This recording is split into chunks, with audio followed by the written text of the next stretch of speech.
let's talk about better tools to establish that network and continue your learning, because being a lifelong learner is integral part of developing as a professional, right? And so the first thing that comes to mind when you think of networking from a social media standpoint is hopefully LinkedIn, right? That's kind of the obvious thing. And one thing that's really worked for me from that regard is if I have target companies in mind, which I definitely do, there's a lot of really good companies out there for the industry that I want to make an impact in.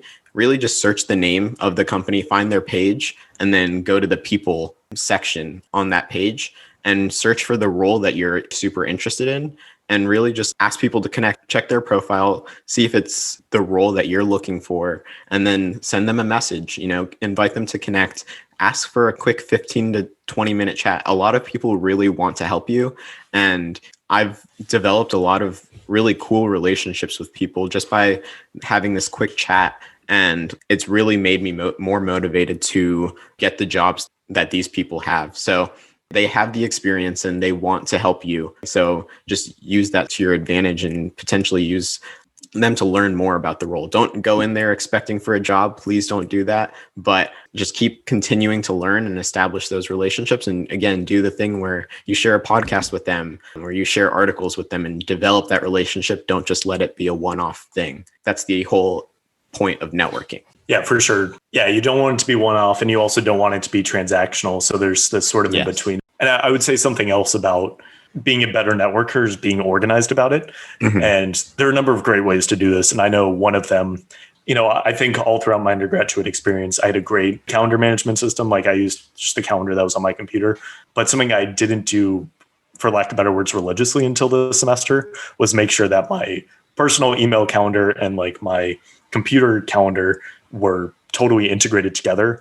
Mm-hmm. And because we've gone totally virtual and we're in this very virtual native environment, like for me, meeting invites have become the name of the game.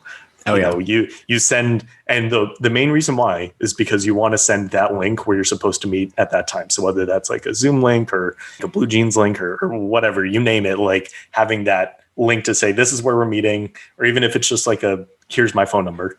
Super helpful. Yes. And also make sure that your calendar is streamlined. You don't double book anything, and you know what your priorities are going into a day that, I potentially have a, sort of a networking flavored call coming up, and I want to make sure I'm in the right mindset to not perform on that call, but make sure I'm in a good professional space to do so. And it gets the other person on the same page as you in terms of that organization thing, So that's why calendar invites are super good, especially from the workplace setting, but also from the personal setting as well.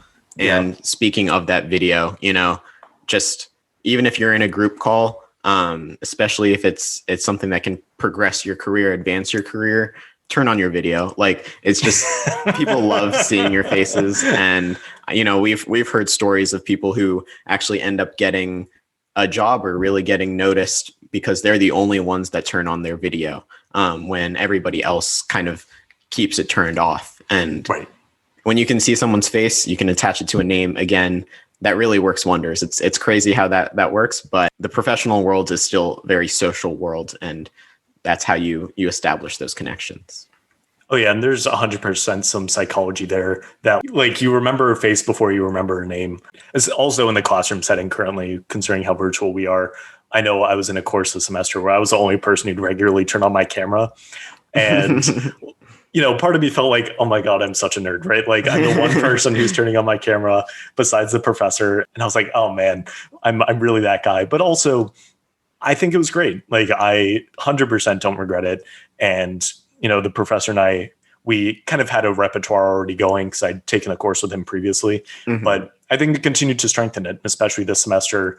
I was kind of the one asking more questions than other people because I already felt like I was kind of, for lack of better words, in the room. Yeah. And it was helpful. And, and then later on in that semester, I was looking for advice about sort of that question of industry versus grad school. And I was able to call him up, and it was great. Whereas like if you kind of kept your mouth shut the entire course and you kept the video off, then he would be like, who is this? You'd probably still say yes because he's such a great guy, but you've still established that relationship, and he was probably more than happy to have that chat with you and just talk about your life.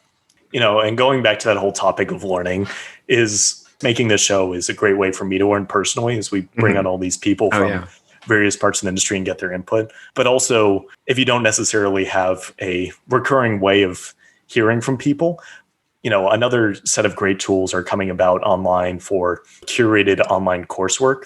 And the two that come to mind is, so one, like LinkedIn Learning is something which is fantastic. And depending on what your school is, they may have, and depending on what your school is, they may already have sort of a subscription to it. So you can plug into it, free of charge, or your company might as well. So I guess see your respective organizations for details. And before you get into the second one, just another thing to add to LinkedIn Learning is it's really cool because you can, once you finish a course, you can add that as a, certification onto your profile too. So other people can see it. If there's recruiters checking your LinkedIn page, that looks really good because it shows that you're a lifelong learner and that you have the work ethic where it's not just like, oh, I'm only doing this because this was an assignment that was given to me. It was a deadline that was assigned to me. But this is you stepping out of what's been assigned to you and going ahead and learning by doing, taking these classes. And that looks really good too. It shows your work ethic. It shows a strong